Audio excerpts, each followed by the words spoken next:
So you may have heard about the new email authentication requirements for 2024. Google and Yahoo will be preventing email that doesn't meet the stronger authentication standards from being delivered to their users' inboxes. No need to panic.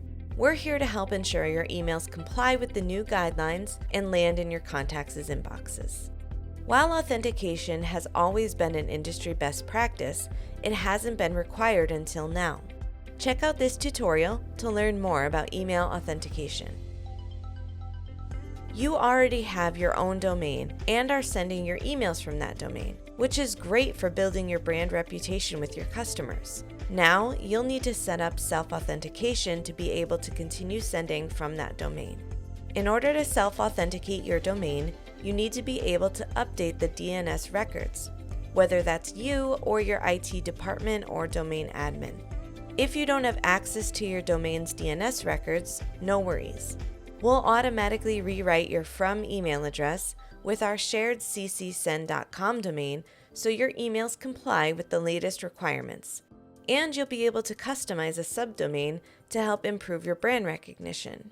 But if you do have access to your DNS records, it's easy to self-authenticate using DKIM CNAME records or a DKIM text record.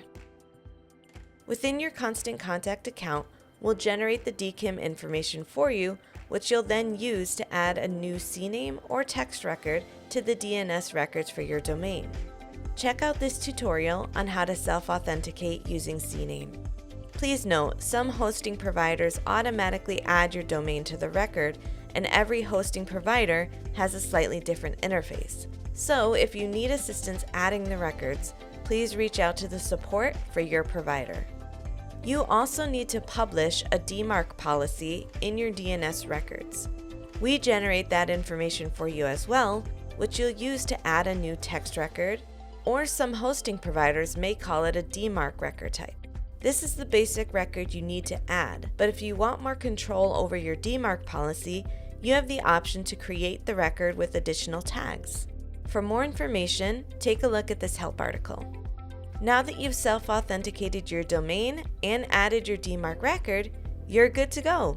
Your emails will be fully compliant with the new guidelines and will continue to land in your contacts' inboxes.